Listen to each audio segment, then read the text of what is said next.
gentlemen, welcome to Game Set Match. I hope आप लोग खैरियत से होंगे और अच्छे से अपना ख्याल रख रहे होंगे और अच्छा सा वीकेंड गुजरा होगा आपका। नया हफ्ता और पहला दिन इस हफ्ते का और पहला शो इस हफ्ते का हमारा। बात करेंगे क्रिकेट के हवाले से कैसी रही series Pakistan versus West Indies की, और भी डिस्कशन होगी और भी क्या क्या हो रहा है दुनिया क्रिकेट में, दुनिया स्पोर्ट्स में, उस हवाले से डिस्कशन होगी। मैं हूं सवेरा पाशा और मेरे साथ मौजूद हैं अदील अज़हर। अस्सलाम वालेकुम एंड गुड इवनिंग आप सबको। Yes Indeed, Pakistan has wrapped up the series against West Indies. आज पूरे प्रोग्राम में जो है वो उसकी आपको बाज़गश सुनाई दी जाएगी। इसके अलावा दुनिया में और भी बहुत सारी जगहों पे क्रिकेट हो रही है इस वक्त। बहुत सारे टेस्ट प्लेइंग नेशंस टेस्ट भी खेल रहे हैं और उसके अलावा लिमिटेड ओवर्स की सीरीज भी जारी है, तो कोशिश करेंगे प्रोग्राम में उस पर भी नज़र डाली जाए। और हमारे साथ हमारे एक बड़े ज़बरदस्त से मेहमान भी होंगे। We are looking forward to a wonderful chat with him in this first show of the week. और हफ्ते के इस पहले प्रोग्राम के पहले व्हाट्सएप इन स्पोर्ट्स पे मैं आपको लिए चलता हूँ सवेरा की तरफ। जी, तो व्हाट्सएप इन स्पोर्ट्स में जब हम बात करते हैं और पाकिस्तान वर्सेस वेस्ट इंडीज़ से शुरुआत करते हैं, तो शाहीनों ने मुल्तान का मैदान फतह कर लिया। मुल्तान में ऑलमोस्ट 14 साल बाद जो है वो इंटरनेशनल क्रिकेट की वापसी हुई। यानी क्या ज़बरदस्त क्राउड था। हैट्स ऑफ टू मुल्तान का क्राउड, जितना हाउसफुल रहा और जिस पुरजोश तरीके से उन्होंने वेलकम किया वेस्ट इंडीज़ को, और जिस तरह देखा वेस्ट इंडीज़ को वनडे सीरीज़ में वाइट वॉश कर दिया है शाहीनों ने। वनडे सीरीज़ की बात करें तो जो लास्ट मैच हुआ, अभी जो थर्ड वनडे था, उसमें 53 रन से जो है वो पाकिस्तान ने जीत हासिल की। एंड ऑलराउंड परफॉर्मेंस आई शादाब खान की तरफ से। इंजरी के बाद वापस आए हैं शादाब और टोटली अनटचेबल हो गए। 86 रन्स बनाए और 4 विकेटें भी हासिल की और मैन ऑफ द मैच का अवार्ड भी हासिल किया। अगर ओवर सीरीज के हवाले से बात की जाए तो ज़ाहिर पाकिस्तान की ये एक अंडरवेलमिंग परफॉर्मेंस थी against, I would say not a full strength West Indies side. ज़ाहिर है प्रोग्राम में आगे चल के इस चीज़ को हम डाइसेक्ट भी करेंगे, लेकिन अगर किसी खिलाड़ी के लिए ये सीरीज़ बड़ी यादगार रही तो वो थे Imam ul Haq. Back to back 3 half सेंचुरियाँ उन्होंने इस सीरीज़ में स्कोर की। And now Imam has scored 7 consecutive half centuries. कुल मिला के 199 रन उन्होंने सीरीज़ में बनाए। मैन ऑफ द सीरीज़ भी रहे।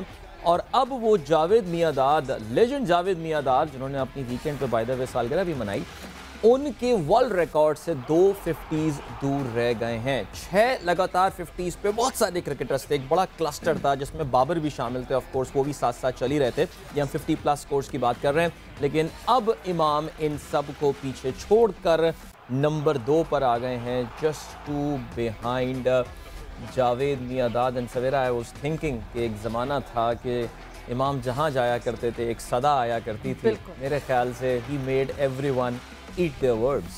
बिल्कुल, यानी यही बात होती है कि जवाब दे इंसान तो बल्ले से दे या अपनी परफॉर्मेंस से दे, और वो वाकई इमाम ने कर दिखाया। आपको शायद कोई कहीं ला सकता है, मगर उसके बाद जो परफॉर्मेंसेज होती हैं वो बोलती हैं, और वो बोल के दिखाई परफॉर्मेंसेज इमाम की।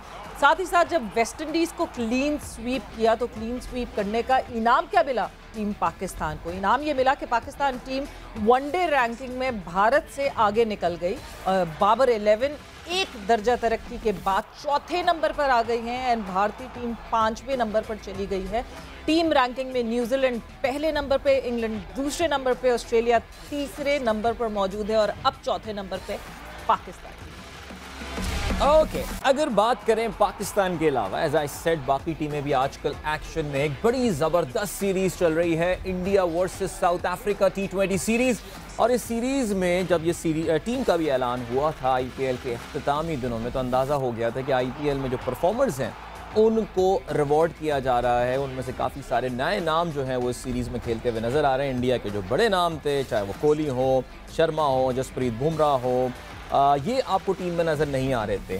However, this gamble does not seem to be working for India। और इस वक्त they are on the verge of a rare T20 defeat। India T20 में उनको हराना, स्पेशली उनके अपने मुल्क में, सीरीज़ तो दूर की बात, एक मैच भी हरा देना बड़ा मुश्किल होता है।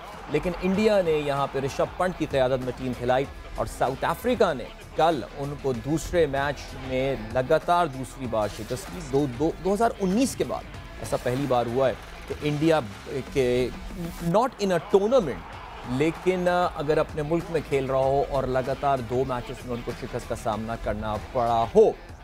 फैसला कुन मैच साबित हो सकता है कल का, जो कि विशाखापट्टनम में खेला जाएगा। And as I said, South Africa ये मैच जीत के एक इंडिया को रेयर T20 सीरीज की डिफीट दे सकता है। बिल्कुल, और रिकॉर्ड बन सकता था अगर पहला T20 अदील कंसेक्यूटिवली जीत लेता इंडिया, तो 12 कंसेक्यूटिव T20 जीत के बाद 13वीं कंसेक्यूटिव हो जाती और वर्ल्ड रिकॉर्ड बन जाता, मगर वो नहीं हो पाया। And south Africa seems pretty strong in front of this second string team of India. बात करें पाकिस्तानी ख़वातीन की, तो पाकिस्तानी ख़वातीन दुनिया में पाकिस्तान का नाम रोशन कर रही हैं और मुसलसल करे जा रही हैं। पाकिस्तान की पहली वुमन MMA फाइटर अनीता करीम ने थाईलैंड में होने वाली इंटरनेशनल MMA फाइट में ऑस्ट्रेलियन फाइटर को नॉक आउट किया। Amazing feet this. जाते जाते फुटबॉल का जिक्र करते चलते हैं, यूएफा नेशंस लीग के हवाले से बात करते हैं। यूरो कप के बाद ये एक टूर्नामेंट है that goes on for a long time, और जो फ्रेंडलीज का टाइम है उसको अच्छा मज़ेदार बनाने के लिए यूएफा ने टूर्नामेंट लॉन्च किया था। इसमें मुकाबले चल रहे हैं इस वक्त। स्पेन ने चेक रिपब्लिक को 2-0 से शिकस्त दी और ग्रुप A2 में जो है वो उन्होंने पहली पोजीशन हासिल कर ली है। एक और मैच में स्विट्जरलैंड ने पोर्चुगल को शिकस्त दी, कह सकते हैं एक मिनी अपसेट पोर्चुगल को उन्होंने शिकस्त दी 1-0 से, जिसमें हारिस सैफ्रोविच स्विट्जरलैंड के खिलाड़ी, उन्होंने स्विट्जरलैंड की तारीख का तेज तरीन गोल स्कोर किया। 55वें सेकंड में उन्होंने बॉल जाल तक पहुंचाई और स्विट्जरलैंड ने इस तरह 1-0 से कामयाबी हासिल की against the tournament favourites Portugal. बिल्कुल, सो ये थी आज की वॉच और ये थी खबरें दुनिया से अलग अलग स्पोर्ट्स की। और अब हम डिटेल में पाकिस्तान वर्सेस वेस्ट इंडीज़ के हवाले से भी डिस्कस करेंगे, वो डिस्कशन भी हमारी आगे बढ़ेगी। बट बिफोर दैट हम जब अदील बात कर रहे हैं कि कल जिस तरह का ODI कल के खेला गया ODI मैच, एक तो सबसे पहले बीच में जो इंटरप्शन आई, मट्टी का तूफान, लाइक डस्ट स्टॉर्म, काफ़ी अरसे बाद मुझे ऐसा लगा, इतनी गर्मी एक तो एकदम से, और मुल्तान में जो है आई जस्ट मैसेज्ड एवरीवन कि हाँ जी पकड़ के बैठ जाओ जहाँ बैठे हुए हो वो। So that was a rare sight to watch, but then जिस dominance से हमारे players ने खेला, it was commendable. But I don't know, Savira, right? we won 3-0, that's fine, and मुझे याद है हम शायद उरूज से बात कर रहे थे। उरूज ने श्रीलंका विमेन सीरीज से पहले कहा था कि anything less than 3-0 against Sri Lanka and 3-0 against West Indies will be poor performance. इस सीरीज़ में कुछ मौके इस तरह के आए जहां पे पाकिस्तान ने इनिशिएटिव लूज़ किया। पाकिस्तान की जो वीकनेसेस हैं वो काफ़ी हद तक एक्सपोज हुई। लकीली पाकिस्तान की जो एक खुशकिस्मती चल रही है पिछले थोड़े अरसे से, वो ये कि कोई एक प्लेयर, अगर बाबर और रिजवान फेल हो जाते हैं तो कोई एक प्लेयर जिम्मेदारी ले लेते। कल शादाब ने ये काम किया। I mean, you take out Shadab's run away and Pakistan was not winning this game. ये भी बात याद रहे सवेरा जी। श्रीलंका कह रहा हूँ, वेस्ट इंडीज़ की टीम जब ऑल आउट हुई, उनके पास उस वक्त भी तकरीबन कोई 10.5 ओवर्स बचे थे। They lost the game by 53 runs. यहाँ पे इनएक्सपीरियंस ने इनको मरवा दिया, otherwise they would have got that victory. जो पॉइंट आता है ना at the end of the day, वो ये आता है दैट पाकिस्तान अपनी एक फुल स्ट्रेंथ साइड और अपनी होम कंडीशंस में खेल रहा था, और West Indies away very difficult conditions for them as well, और अपनी एक अंडर स्ट्रेंथ साइड के साथ खेल रहा था। I would have expected a little more domination, especially by Pakistani batsmen. पता नहीं, I don't know why. I may be wrong. मैं over critical नहीं होना चाहता अपने अक्सर बाकी colleagues की तरह, but I would say on the batting side it was an underwhelming performance. And you're not being over critical. I can totally relate to what you're saying. वो इस वजह से because जब हम अपने मिडिल ऑर्डर की बात करते हैं, हमारा मिडिल ऑर्डर नहीं कुछ करके दे रहा। कल भी बाबर आजम आउट हो गए। अगर शादाब डाउन द ऑर्डर आके वो कैमियो से भी बहुत बड़ी चीज़ हो गई। He was just on the verge of his maiden century. वो ना करते तो हम तो मेरा ख्याल से कोई 225 रन भी नहीं जोड़ पाते। अनसेल्फिश इनिंग वो खेल कर गए कर, वरना हमारे यहाँ खिलाड़ी जब जैसी 80-85 रन क्रॉस करता है तो फिर तो उनकी टुकटुकियां शुरू हो जाती हैं। लेकिन he was being very creative even at that stage के यार the team needs more. Did you से सेल्फिश और unselfish? his inning was very unselfish. Yes, unselfish. But our players have the tendency to become selfish. Yes. मैं ये कहना चाह रहा था। बिल्कुल। बट जिस तरह जो है परफॉर्मेंस है, eight the end of the day कहा यह जाता है जी, जो अच्छा खत्म हो वो अच्छा होता है। मगर आपको अपनी गलतियां इस जीत से भी निकालनी पड़ेंगी, वो इस वजह से बिकॉज हर दफा वेस्ट इंडीज ओपोनेंट नहीं होगी, एक्सपीरियंस टीम्स आपके सामने आके खड़ी होंगी, और जब एक्सपीरियंस टीम आपके सामने आके खड़ी होंगी तो वो आसानी से नहीं चुकेंगी। बट इस पूरी सीरीज के हवाले से डिटेल डिस्कशन करने के लिए हमारे साथ मौजूद हैं none other than Aaqib Javed. Welcome to the show. अस्सलाम वालेकुम। वालेकुम अस्सलाम। जी, सीरीज देखी आपने Pakistan versus West Indies, enjoy किया? जैसे एक्सपेक्टेड था कि जितनी गर्मी में मैचेस हो रहे हैं, एक्साइटमेंट उतनी ज़्यादा तो नहीं आएगी। प्लेयर्स भी थे, वो भी बैट्समैन जो हेलमेट पहन के, पैड्स पहन के लंबी इनिंग खेलना जो है बहुत मुश्किल काम है। और लेकिन बाबर आजम ने जिस तरह से 2 इनिंग्स खेली है, कमाल की फॉर्म में है, कमाल की उन्होंने बैटिंग की। ओवरऑल देखा जाए तो पाकिस्तानी टीम उससे बहुत बेहतर है वेस्ट इंडीज से, और फिर अपनी ग्राउंड्स पे, अपनी पिचेस पे खेलना एक्सपेक्टेड यही था कि 3-0 ही होना चाहिए। उसमें बाबर आजम के ऊपर ज्यादा डिपेंड करना शुरू कर दिया पाकिस्तानी टीम ने। जैसे कल वो आउट हुए तो एकदम से पाकिस्तान की बैटिंग को मुश्किल नजर आई। आई थिंक कि इस रोल में इमाम ने बहुत अच्छी सीरीज खेली। रिजवान को थोड़ा सा कंसिस्टेंट होना पड़ेगा, क्योंकि जिस तरह की उनकी स्किल है, T20 में अच्छा खेलते हैं, टेस्ट में अच्छा खेलते हैं। आई डोंट नो कि क्या वो उनके ऊपर इस तरह का प्रेशर बनता है कि वनडे क्रिकेट जहाँ इतनी आसान हो जाती है, जहाँ 4 नंबर के ऊपर जहाँ फील्ड खुली हुई है, आपके लिए रोटेशन ऑफ द स्ट्राइक आसान हो जाती है। उनको एक तो बेहतर अपनी बैटिंग को करना पड़ेगा, और दूसरा ये जो मिडल ऑर्डर का मसला है जो कि हारिस को खिलाना पड़ा। हालांकि इससे बेहतर आपके पास ऑप्शंस थी।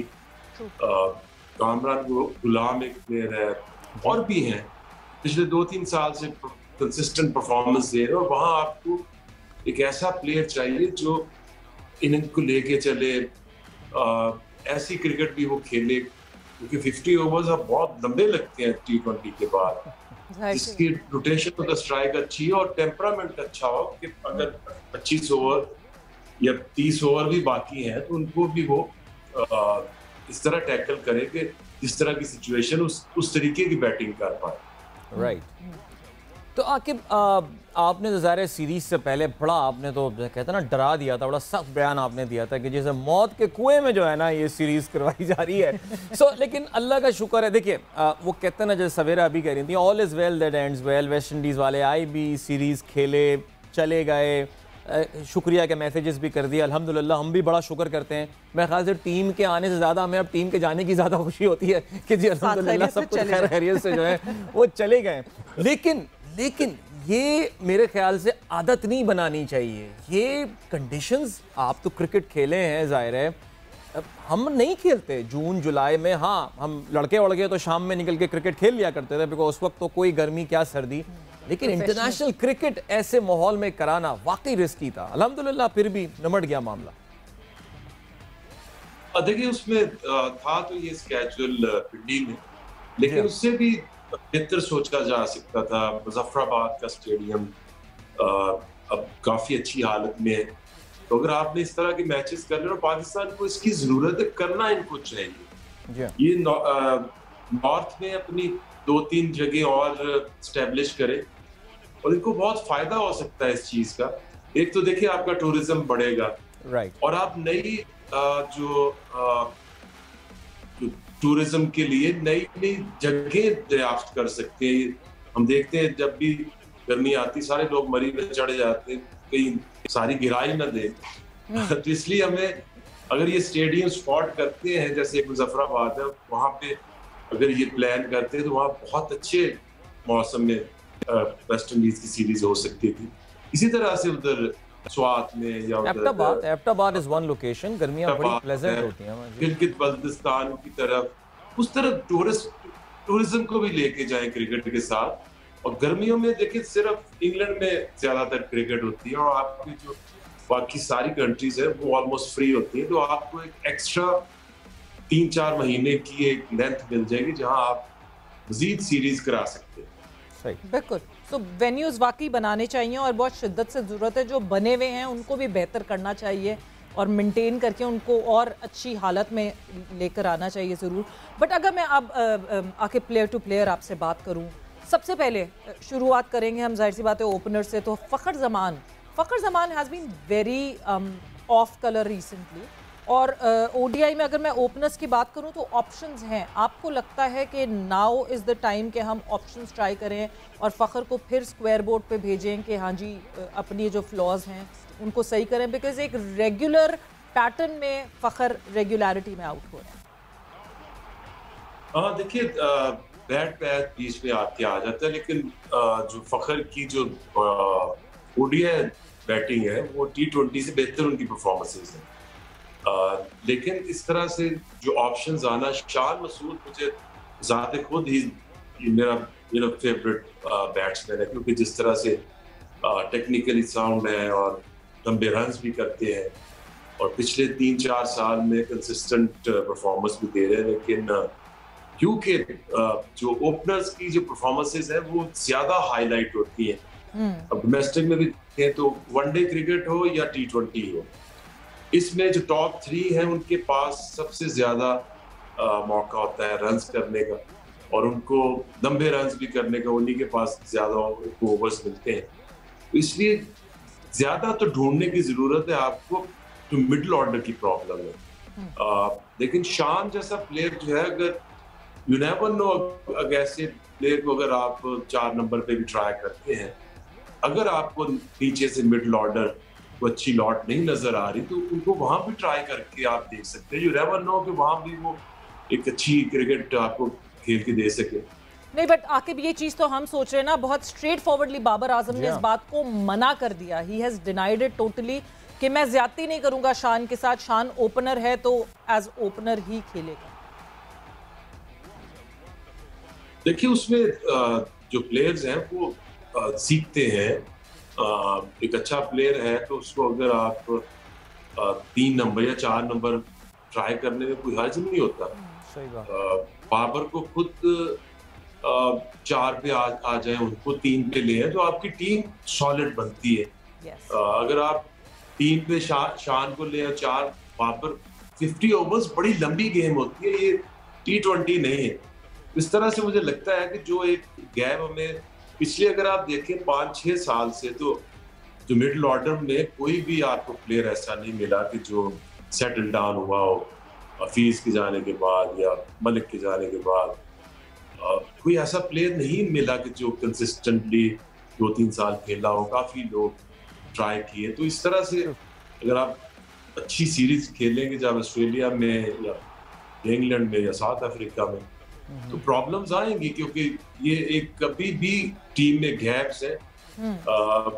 किस्मती ये है कि आपके पास बॉलर्स की अच्छी लॉट आ गई, फास्ट बॉलर्स। लकीली, बिल्कुल। बट पॉइंट वही है कि अभी जो है आपके पास है जिसका बहुत बड़ा आपको एडवांटेज है, उसके साथ साथ आपके गैप्स है उनको फिल करने की बहुत जरूरत है। बिल्कुल। और जिस तरह मिडिल ऑर्डर की आप बात कर रहे हैं, हमें बिल्कुल मिडिल ऑर्डर पे नज़र डालनी पड़ेगी, बिकॉज हम बहुत ओडीआईज खेलते हैं, पूरे साल में बहुत कम ओडीआईज हमें खेलने को मिलते हैं, और अगले साल हमने वर्ल्ड कप खेलना है ओडीआई का। सो जो हमें सेटल करना है वो अभी ही मौका है, अभी ही हमें अपनी टीम सेटल करनी होगी कि ओडीआई में कहाँ कौन सी प्लेस पे कौन सा लड़का सेटल होना चाहिए। बट वक्त एक ब्रेक का हुआ है, जल्दी से एक ब्रेक पर जा रहे हैं और ब्रेक से वापस आएंगे तो फिर आकिब से डिस्कशन को कंटिन्यू करेंगे।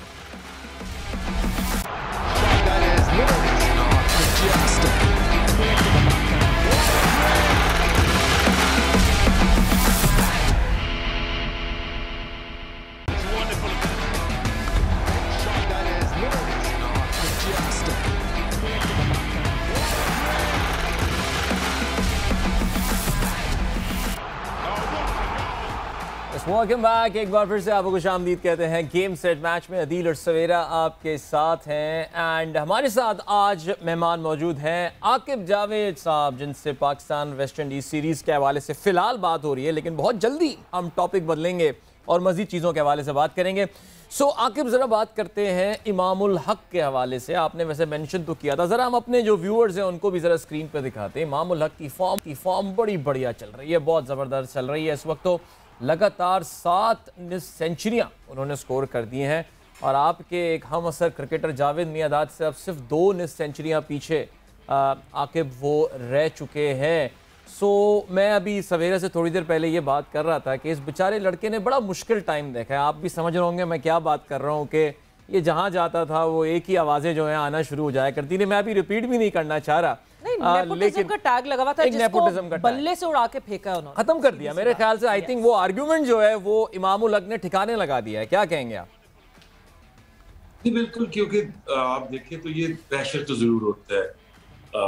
आप भांजे किसी के या बेटे होते हैं, शुएब मोहम्मद जब आए उनके ऊपर भी काफी इस तरह की शुरू में प्रॉब्लम्स रही, लेकिन एडेड प्रेशर जो एडेड एडवांटेज लोग समझते हैं वो शुरू में आपको थोड़ा सा शायद फायदा कभी पहुंचता हो, लेकिन जब आप टीम तक पहुंच जाते हैं तो फिर आपके ऊपर ज्यादा एडेड प्रेशर होता है कि आपने साबित करना है अपनी बैटिंग या बॉलिंग से। तो जबरदस्त फॉर्म में है और बड़ा अच्छा है क्योंकि एक सॉलिड ओपनर आपके पास आ गया है। So I think it's a good sign और बड़ी अच्छी टेक्निक के साथ बैटिंग करते हैं। बहुत सॉलिड टेक्निक के साथ करते हैं और बहुत कॉन्फिडेंटली करते हैं। हम अपने व्यूवर्स को भी दिखाते चले, अगर लास्ट 5 इनिंग्स की बात करें इमामुल हक की, तो ये आपके सामने जो है स्क्रीन पर हैं। 106 उन्होंने किए वर्सेस ऑस्ट्रेलिया, 89 नॉट आउट रहे versus Australia, 65 versus West Indies, 77 versus West Indies, 62 versus West Indies, 7 consecutive innings जिसमें 50 प्लस का स्कोर उन्होंने किया है, विच मीन सिर्फ जावेद मियांदाद एक हैं जो उनसे ऊपर है, वरना इमाम जो हैं वो सारे रिकॉर्ड तोड़े जा रहे हैं और आगे बढ़े जा रहे हैं। तो वाकई पाकिस्तान टीम के लिए एक बहुत अच्छी बात है और ये बहुत पाकिस्तान टीम के लिए एक पॉजिटिव बात है कि आपको ऊपर से कोई एक आपका जो ओपनर है वो इतना solid start they they. Because आके मैं फिर आपके पास आऊँगी कि जब ओपनर की बात, फ़खर की भी मैंने बात इसलिए की कि बेसिकली चाहे T20 हो, ODI हो, टेस्ट क्रिकेट हो, ओपनर सेट करता है मोमेंटम को टीम के। सो ओपनर की कारकर्दगी बहुत इंपॉर्टेंट होती है and the kind of understanding that Babar and Imam shares वो विजिबल है ऑन स्क्रीन। देखिए जैसे T20 की अगर आप बात करें तो पाकिस्तान जब से रिजवान और बाबर ने ओपन शुरू किया तो एकदम से परफॉर्मेंसेस बदल गई हैं। इंडिया को अब किसी भी वर्ल्ड कप में आज तक नहीं हरा सके, लेकिन इनकी जो ओपनर्स की जो कॉन्फिडेंस है वो पूरी टीम के लिए बड़ा जरूरी होता है। और जैसे वनडे की बात है तो उसमें भी फख्र है तो 2-3 या 1 सीरीज 2 सीरीज जब आपकी अच्छी नहीं जाएगी तो Shan Masood is behind, he is waiting for it. तो अच्छा साइन है ओपनर्स के लिए। तो आपके पास अच्छा एक ग्रुप बन गया है जो कि एक हेल्दी कंपटीशन होना भी चाहिए, बट मिडिल ऑर्डर में इस तरह का बनना जरूरी है। अभी 3-4 ऐसे प्लेयर्स हो जो कि एक दूसरे के ऊपर प्रेशर भी रखें ताकि परफॉर्मेंस जो है ना टीम में जो रहे उसकी परफॉर्मेंस हमेशा बेहतर से बेहतर हो। बिल्कुल जी। वैसे शान मसूद का जिक्र चला था ब्रेक पे जाने से पहले और शान ने कल मीडिया से बात करते हुए जब उनसे यही सवाल पूछा गया कि जी आप तो ओपनर हैं और आप तो मिडिल ऑर्डर में नहीं होते, ओपनर तो ऑलरेडी पाकिस्तान के पास बहुत है, तो उस पर शान ने ये बात बोली है कि वो अपने आप को किसी एक मखसूस फॉर्मेट और किसी एक मखसूस नंबर पर रिस्ट्रिक्ट नहीं करना चाहते, वो हर पोजिशन पर खेलने को तैयार हैं।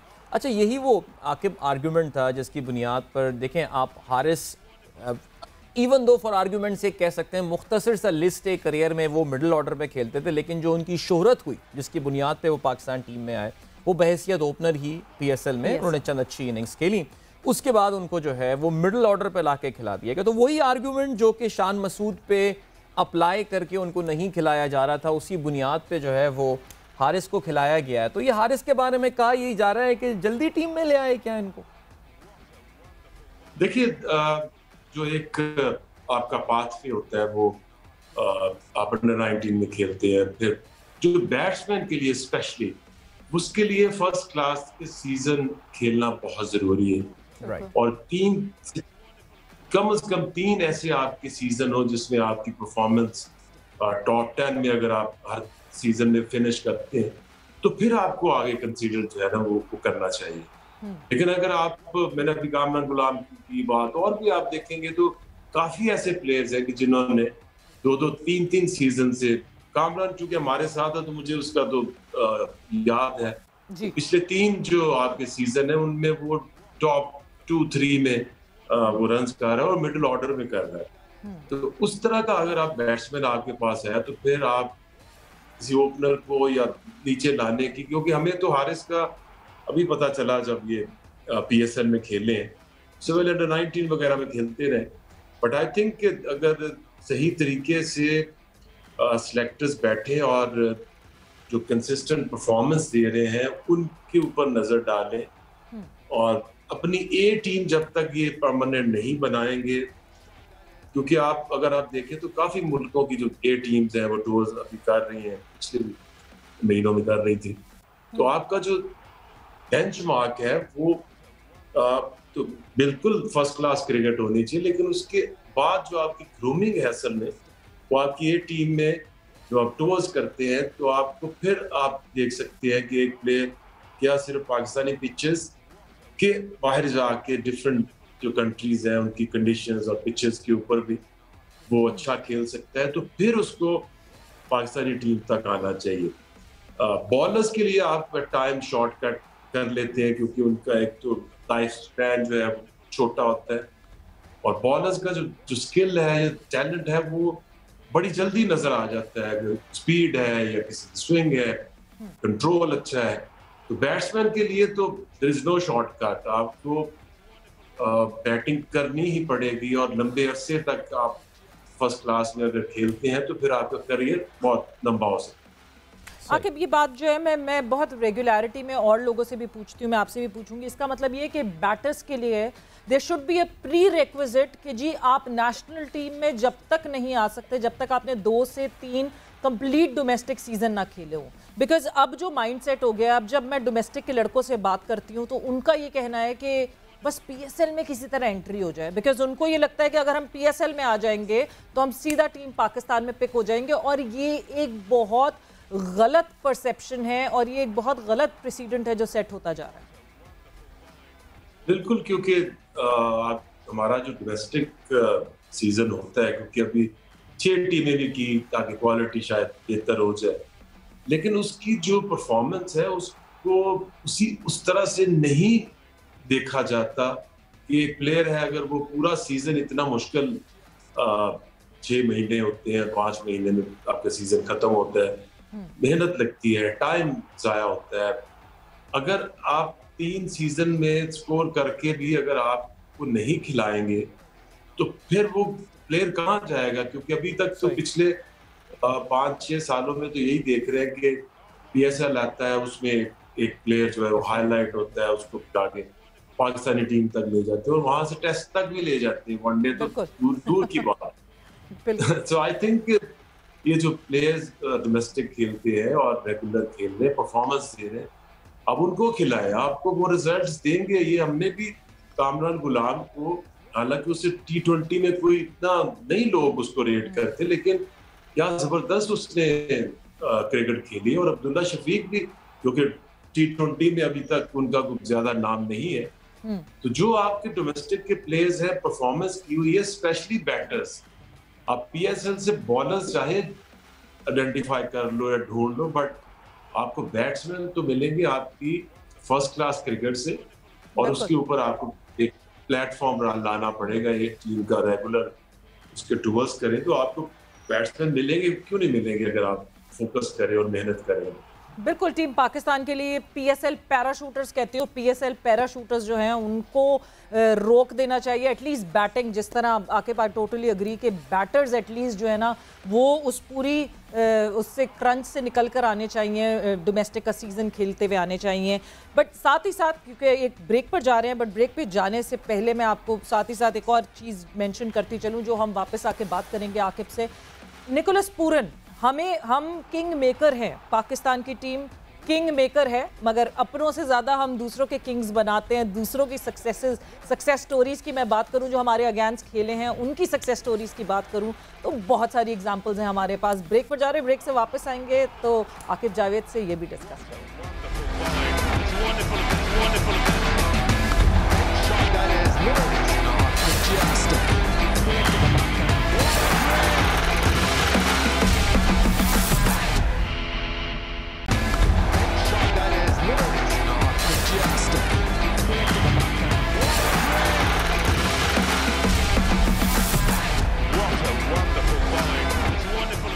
Welcome back. एक बार फिर से आपको खुशामदीद कहते हैं गेम्स एंड मैच में। दिस इज द लास्ट इंकफा शो। वक्त कम है, मुकाबला सख्त है। आकिब जावेद साहब हमारे साथ मौजूद हैं। वैसे बातें तो हमें इतनी सारी करनी थी, मुझे लग रहा है कि एक ना टू बी कंटिन्यूड शो हम करें, लेकिन नहीं, इज बीन काइंड इनफ कि उन्होंने हमें बहुत आज टाइम दिया है।